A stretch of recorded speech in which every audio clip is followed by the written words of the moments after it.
Hey, if one of your JBL Vibe Beam earbuds stops working or for example stops charging, let me show you how you can try to fix this. So first of all, we have to grab both earbuds. I'm gonna try to catch focus on them, there we go. And here we can find sensors. So we have to make this combination. Take a look, click, click and hold.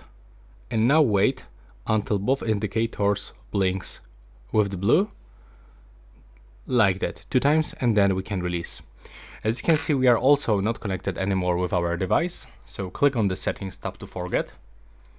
Click to forget device, now input them back inside the charging case, and now I can recommend you to charge them for like 10 to 20 minutes by closing the case and inputting the USB-C cable.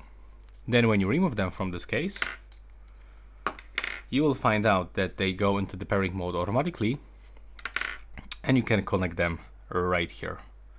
And now you can tell me if it works. Please subscribe to my channel.